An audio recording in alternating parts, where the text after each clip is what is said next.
unanimous in that legislation to make sure that everybody know, that our children know the contribution that we made to make this country work. This is our country too. We made it's a traffic light, et cetera, et cetera, et cetera. We have to make sure that not only our children learn about the contribution we made, but everybody who goes to school, whether they're white, black, or whatever they are. It's there, and we teach them. Otherwise, we're going to have the same thing over and over and over again. And we also have to make sure that we call upon those, as I say, who were elected to public office to make sure that they have their voices heard, so that we know that they're out there fighting to avoid this situation. It's just been going on much too long, and I know if we get together as we are here now, this should be, I know this is a press conference, but 100 people should be standing back here. We need to make sure that everybody is involved with this, because it's a responsibility for all of us. Some of you know that I worked with Dr. King, I did Dr. King, and many others there. But this fight goes on, it's still here. So we need to find an answer, and I'm glad to be part of this, and we can make sure that our society and our country is going to come to front of this, and that we'll stand together until we find an answer to this. Thank you, Larry. Thank you, Assemblyman. Next, we're going to hear from Danielle Carpita from the SURGE organization. She'll tell you what SURGE means. Thank you, Chairman Hamm, and thanks everybody for having me. I am a member of Showing Up for Racial Justice New Jersey. We're the Jersey chapter of the national group, acronym for the abbreviation SURJ. We're a group of mostly white folks that want to support Black liberation and civil rights and direct accountability with people of color who are working to organize in their community, like DOP. And I have to say that it is a tragic day, and no one is surprised that this continues. When the indigenous folks experienced genocide at the hands of white supremacy, that's where this started. And it continued in various different forms. It might not have looked like a massacre like it did in Buffalo, but it looks like other forms of racism and holding people of color down, whether it's economic or through redlining, through not teaching Black history, which is American history, in schools, making it harder to access medical treatment or mental health, by continuing to disregard the topic of reparations, which is needed for this kind of healing to happen, and by demanding that law enforcement be at the forefront of trying to solve the problem of white supremacy, when we know that their whole institution is based off of slave patrols. So who are we really looking for to help solve this problem? For us in SURGE, we understand that we as white folks need to take accountability or responsibility for the continued racism in this country. We need to collect all the good, conscious white folks together in a mass to say that this is not acceptable. And we need to understand that we are also victims of the system. And we need to support people of color as they organize. So I also want to say that calling it terrorism, like, we should continue to call it white supremacy, and we should not have news outlets just calling it an act of terror. That really misses the whole point. So my call to action is every white person out there with a Black Lives Matter lawn sign, come join SURGE, come join POP, get out here, because the lawn sign isn't doing anything. And we need more people on the ground showing that this matters. Not just the people of color that are actually living in terror every day. We need white folks to show up as allies. So, thank you. We're going to have one more speaker, and then we'll have questions if the press has any questions. Prince Chief Aziz from the African Diaspora for Justice. Thank you. Yeah. Thank you so much, everyone, and most especially Chairman Larry Hamm, for the good work that you are doing. It's a very tragic time at this time in 2022 that we continue to experience the brutal massacre of the African descent. This is not acceptable at all. We stand up and join forces with every other organizations, community leaders, our elected officials that strongly believe in justice. This is the time for us to come together, to unite detest this wanton killing of innocent soul. Can you imagine leaving your children at home, leaving your parents at home, just to run to a grocery store to get something to eat, and that will be the end of it? Is this the world we should be living in? No. Is this what we should be glad about? No. We talk about white supremacists. What is that? Why is that? Why should we accommodate that? Why should we hide under racism to destroy other race?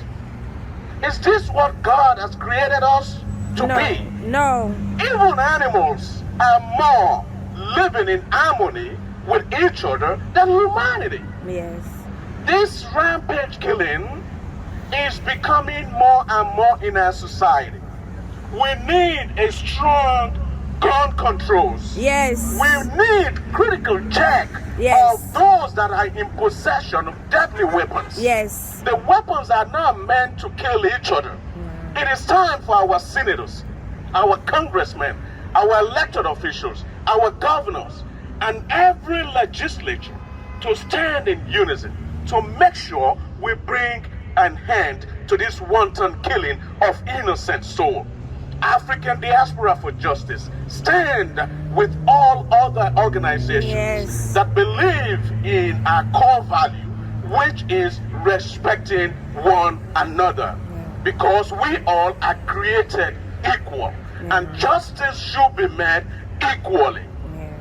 It is surprising when a black man, for example, in New York City, Diallo's case, just trying to get into his house, and he mistakenly got shot several times.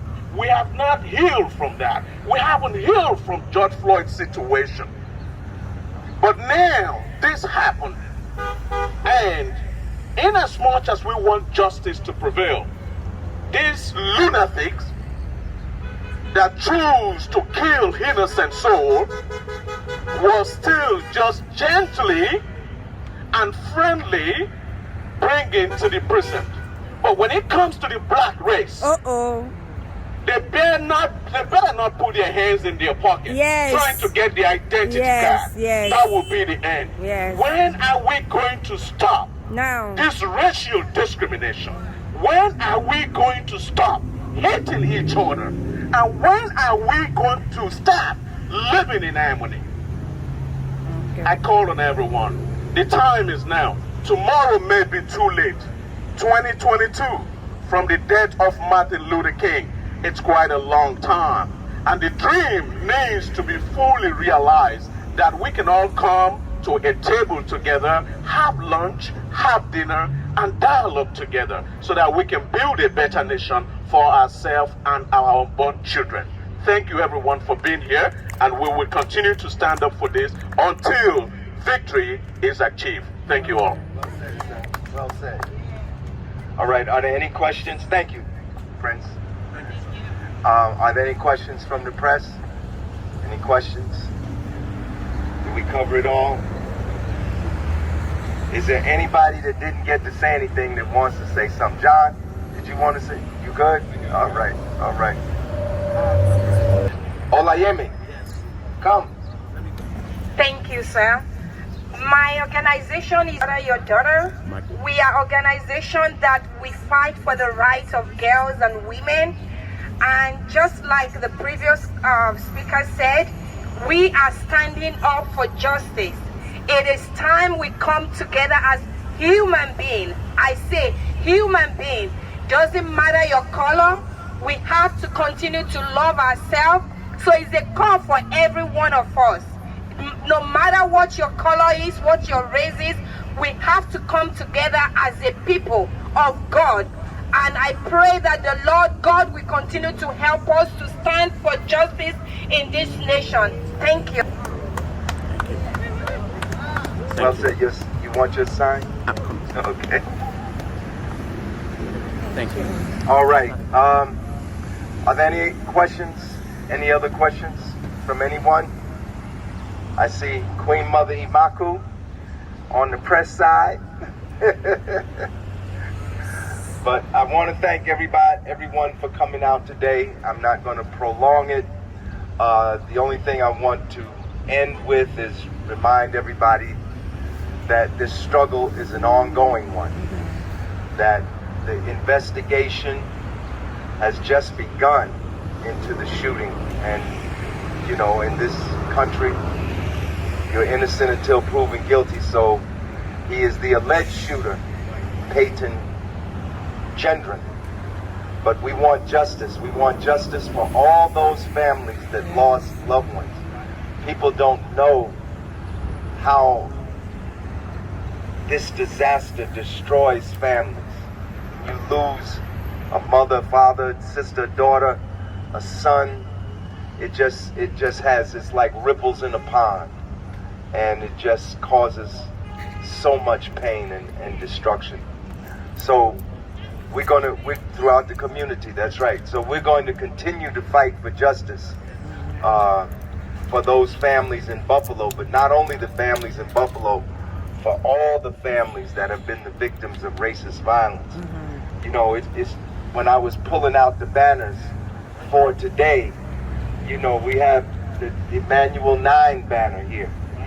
You know, we were in this very spot. How many years ago was that, Alfreda? 7 years ago, when Dylan Roof walked into Mother Emmanuel. Hold the banner up so people can see it. Dylan Roof walked into Mother Emmanuel Church and sat with the people while they were praying for a whole hour, and then took his gun out and just killed 9 people while they were praying. Hold your banner up, Dorothy. This banner here we had done about 4 years ago, 5 years ago, when we brought Sarah Collins Rudolph. She is the sister of Deborah Collins, who was one of the 4 little girls that were killed in the 16th Street Baptist Church. She lost her eyesight. And she lost temporarily her sight in both eyes, but they saved one eye, and she's blind to this day in the other. But that sign says, "We will not forget the bombing of the 16th Street Baptist Church." 16th Street Baptist Church was bombed in the 60s, in the 1960s. And then Emmanuel 9, 2015, and here we are today with the Buffalo 10. You know, it just goes on and on and on. But we're going to continue to fight against racist violence. We're going to continue to demand action. So thank you everybody for coming.